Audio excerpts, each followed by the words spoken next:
नमस्कार, आप देख रहे हैं कोटो न्यूज़ से मौजूद हूँ जनपद गोरखपुर मोहद्दी, जो गोरखपुर का मेन विद्युत विभाग का कार्यालय है।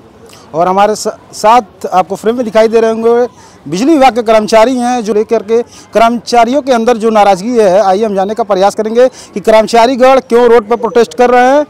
कोटो न्यूज़ चैनल में स्वागत है सर। धन्यवाद। क्या नाम है सर आपका? पुष्पेंद्र सिंह। ये प्रोटेस्ट किस लिए कर रहे हैं? प्रोटेस्ट हो रहा है ये निजीकरण को रोकने के लिए। जो निजीकरण का एक जो है बीड़ा उठाया है प्रबंधन ने कि निजीकरण किया जाएगा पूर्वांचल और दक्षिणांचल का, तो उसी के विरोध में सारे कर्मचारी जो है, सारे संगठन लामबंद हो गए हैं और सभी लोग विरोध कर रहे हैं। ये जो बिजली विभाग प्राइवेट किया जा रहा है, इसमें आपको क्या कमियाँ नज़र आ रही हैं? कमियाँ इसमें ये है कि जो निजी घराने होंगे या जो भी निजी संस्था होती है, जो सरकार के जो कर्मचारियों को प्रोटेक्ट करने के लिए जितने भी नियम हैं वो तत्काल प्रभाव से लागू ही नहीं होंगे, जो सुरक्षा देते हैं। और यहाँ पे जो एक सेवा की निरंतरता होती है, जो लाइफ लॉन्ग होती है, वो किसी भी निजी सेवा में नहीं होती है। इसलिए सबको रोज़गार का डर है और अपना रोज़गार जाने का डर है। और लोग यहाँ पे आए थे 3-3 साल 4-4 साल कड़ी मेहनत के बाद, तपस्या के बाद कि हम गवर्नमेंट जॉब में जा रहे हैं। और यहाँ आने के बाद अगर आपको नहीं लेना था या शुरू से ही, तो हम नहीं आते। लेकिन हम इतने दिन सेवा करने के बाद, जो हम बगैर 4 साल किसी कमरे में तैयारी करने से पहले जिस नौकरी को हम पा सकते थे, जिस कंपनी में हम पा सकते थे, 4 साल तैयारी किया, 5 साल तैयारी किया, काफ़ी मेहनत के बाद इस विभाग में आए, फिर 10 साल 15 साल करने के बाद फिर हमें वही चीज़ मिल जाए जो हम कभी भी पा सकते थे। तो एक तरीके से हमारे पास धोखा और छलावा है। ये प्राइवेट कर्मचारी और निजी कर्मचारी में क्या अंतर है सर? बहुत अंतर है। प्राइवेट कर्मचारी के साथ जो शोषण होता है, 4000 5000 वह भी ये जैसे करते हैं जैसे उनको एहसान लाद रहे हैं।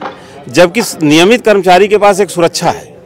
वह सुरक्षा, वो कोई भी विभाग चाहे सरकारी हो चाहे प्राइवेट हो, जो एम्प्लॉयर होता है वह बड़े आसानी से पैसा नहीं देता है। लेकिन सरकारी कर्मचारी को उससे प्रोटेक्ट किया गया है कि अगर आप इतने काम के दिन छुट्टी नहीं देंगे, ये इनसे काम के घंटों से ज़्यादा लेंगे, इससे कम वेतन देंगे जो निरंतर बना हुआ है, तो आपके खिलाफ कार्रवाई हो जाएगी।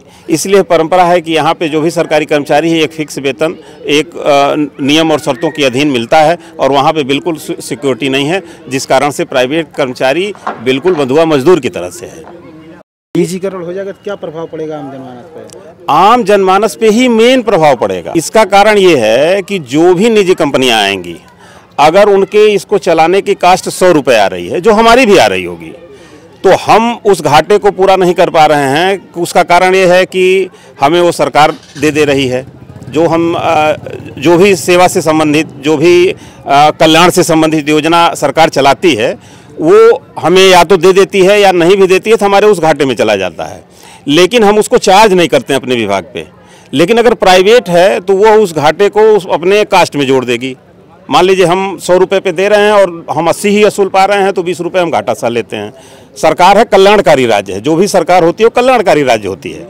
और हम आज के डेट में जितने भी आपको अधिकार मिले हुए हैं, मूल अधिकार जनता को, ये अगर बिजली का अधिकार नहीं है जो, तो कोई भी मूल अधिकार आपका नहीं होगा, आपका पूरा ही नहीं हो सकता है। यानी हो सकता है इस निजीकरण से फंडामेंटल राइट का वायलेशन है। बिल्कुल वायलेशन होगा, क्योंकि आपकी शिक्षा प्रभावित होगी, आपका स्वास्थ्य प्रभावित होगा, आपकी पढ़ाई महंगी हो जाएगी।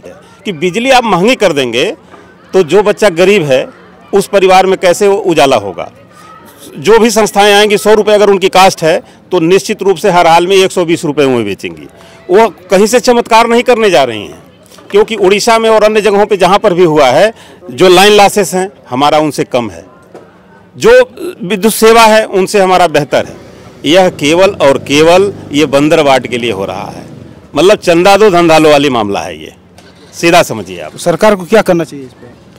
सरकार तो जो चाह रही है कर रही है, लेकिन जो जनता के लिए, मैं माननीय मुख्यमंत्री जी से आपके माध्यम से अपील करना चाहूँगा, क्योंकि माननीय मुख्यमंत्री जी का छवि जो है एक गरीब का मसीहा के रूप में है।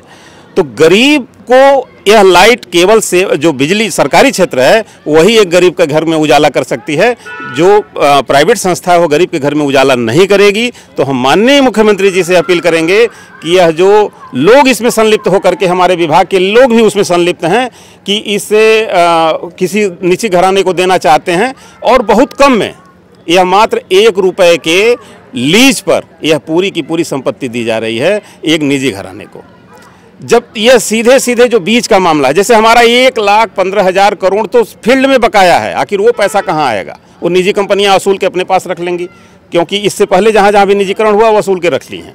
तो जाहिर सी बात है उसका भी बंदर बांट हुआ है। तो ये शुद्ध रूप से निजीकरण नहीं है, ये भ्रष्टाचारीकरण है।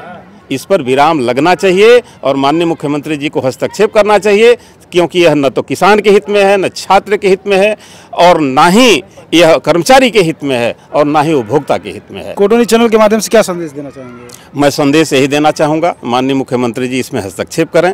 कर्मचारी भी आपके हैं, उपभोक्ता भी आपके हैं, किसान भी आपके हैं, छात्र भी आपके हैं, और लोक कल्याणकारी राज्य की तरह आप निर्णय लीजिए कि यह जो है सरकारी सेवा में ही रहे। हाँ, अगर कोई कमियां हैं तो कर्मचारियों से अगर वो सही हो सकती है तो कर्मचारियों को आप टाइट करिए, जो गलत है उसको दंड दीजिए। इसके अलावा लेकिन सबसे ज़्यादा ज़रूरी है, क्योंकि कर्मचारी हमारे यहाँ जब उपभोक्ता मात्र 1 लाख थे तब कर्मचारी हमारे यहाँ 1 से 1.5 लाख थे। आज केवल नियमित कर्मचारी 31,000 हैं और उपभोक्ता आज के डेट में हमारे पास 3,56,00,000 हैं। तो उसके अनुपात में बहुत कम कर्मचारी बचे हुए हैं। तो यह जो घाटा, और वह भी जो कार्य के घंटे फिक्स हैं उससे ज़्यादा वो काम कर रहे हैं, उसके बाद भी अगर ये घाटा हो रहा है तो घाटा क्यों हो रहा है? उसका सीधा कारण है हम बहुत महंगी बिजली खरीद रहे हैं, और महंगी बिजली खरीदने में भी भ्रष्टाचार हो रहा है। तो सबसे पहले हम अभी जो आशंका अभी मैं व्यक्त कर रहा हूं, सबसे पहले घाटा का कारण का पता लगाया जाना चाहिए। इसके लिए सरकार को श्वेत पत्र जारी करना चाहिए, और जो भी कारण है उस कारण का निवारण होना चाहिए, और इसी सीमित व्यवस्था में इस विभाग का उत्थान हो सकता है। इसे निजीकरण की आवश्यकता नहीं है अगर इसे उत्थान का उद्देश्य है तो।